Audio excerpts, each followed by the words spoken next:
State point liquid cooling is the use of a membrane exchanger to provide evaporative cooling over a large surface area in a small compact package. It's also called SPLC in short. It's a liquid-to-air membrane exchanger. It's used to condition air. That's one big application. So heating and cooling, air conditioning. Plus it can be used for evaporative cooling. And so it was used in data centers. So it's a new kind of way to treat air and also to produce cooling. And it's never been commercialized before, that approach. So it's brand new. Instead of using typical air conditioning that you think of and using power in that regard, we're evaporating water to provide the cooling. The team had to develop a ground-up new technology that was purpose-built for the data center market. In the state point membrane exchanger, the microporous membrane is used to separate water flow and airstream and to eliminate the water carryover into airstream. So this exchanger works like a Gore-Tex jacket would, where it allows moisture to pass through the material, but it doesn't allow the liquid water to pass. It's a technology that kind of opens up new possibilities for energy efficiency in building air conditioning, and also very power and water efficient cooling, which is very useful for data centers. I mean, data centers have a huge cooling demand and efficiency is very important. So that's kind of some of the core attributes. It also solves some problems with maintenance and health and safety and evaporative cooling that are quite significant as well. So innovation is a core value for our team of engineers that come up with new ideas, concepts, designs, systems to evolve the data center cooling solutions. The team that's been working on this project has been quite multidisciplinary. There's been chemical engineers employed, mechanical engineers, electrical engineers, controls engineers, all working to solve different challenges with implementing this technology. Well, it shows, first of all, that we can do this work in Saskatchewan. We have a lot of engineering talent, our universities, our engineering profession, our colleges, top-notch, and so we have very skilled people here. Most of the people on our team came locally or through the university, so we can do engineering work at a world-class level. I think that's the thing, it happens, it's happened here.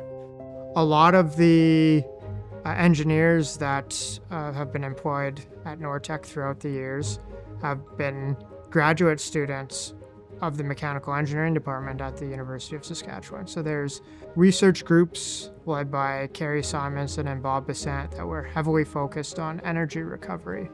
And they were training a lot of engineers in those skills that were needed for the development of this technology. We have the ability to go out and get these projects that people just wouldn't expect and find interesting ways to contribute to the rest of the world. There was a lot of research funding for this technology, especially in the early stages, the university funding, but also there was a lot of government funding directly to Nortec and Venmar, supporting the early phases of the technology. That was a really important contributor to the success. We had funding through federal and provincial agencies to support the technology.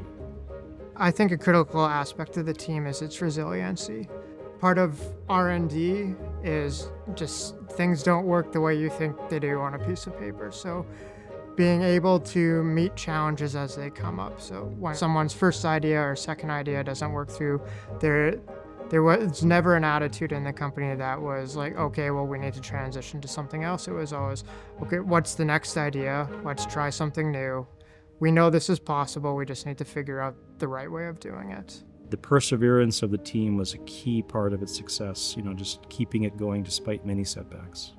The team was driven to solve problems, and it was really a lot of fun to come together in meetings and look at the team and say, okay, we've got this hurdle we have to overcome. It's not working. We need to fix this. We need to do something about this. Technical skill was really important. We had lots of smart people and ability to solve difficult problems. We were a very creative group.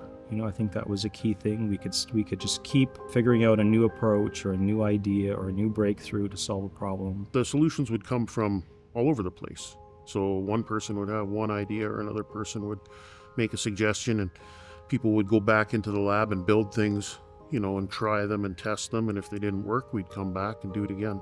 And I think that's the most fun part.